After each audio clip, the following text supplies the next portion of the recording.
ఉన్నటువంటి పెద్దమ్మ తల్లి హైదరాబాద్లోని పురాతనమైన ఆలయాల్లో జూబ్లీ హిల్స్ లో ఉన్నటువంటి శ్రీ పెద్దమ్మ దేవాలయం చాలా మహిమకల ఆలయం. ఈ ఆలయంలో 5 అంతస్తుల గర్భగుడి, 7 అంతస్తుల రాజగోపురం, కళ్యాణ మండపం, వసతి గృహాలు మొదలైనవి ఉన్నాయి.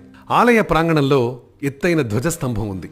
ధ్వజస్తంభం వద్ద రూపాయి బిళ్ళ పడిపోకుండా నిలువుగా నిలబడితే మన మనసులో అనుకున్న కోరిక నెరవేరుతుందని భక్తుల నమ్మకం. ఇక చరిత్ర గురించి చూస్తే పెద్దమ్మ గుడి ఎన్నో సంవత్సరాలుగా జూబ్లీ హిల్స్ లో ఉండగా 2000 సంవత్సరం నుంచి దీని ప్రాచుర్యం చాలా బాగా పెరిగింది. అమ్మవారు పూర్వకాలం నుంచి గ్రామ దేవతగా పూజలు అందుకుంటూ ఉండేదట. ఇక ఉత్సవాల విషయానికి వస్తే ఈ ఆలయంలో 5 ప్రధాన ఉత్సవాలు జరుగుతాయి. అవి బ్రహ్మోత్సవాలు, బోనాలు, శాకాంబరి ఉత్సవాలు, దసరా నవరాత్రులు మరియు శరన్నవరాత్రులు. ఈ ఉత్సవాల సమయంలో అశేష భక్త జనవాహిని అమ్మవారిని దర్శించుకోవడానికి వస్తుంది. హైదరాబాద్, సికింద్రాబాద్ జంట నగరాలు మరియు శివారు ప్రాంతాలకు చెందిన వేలాది మంది భక్తులు ఈ ఉత్సవ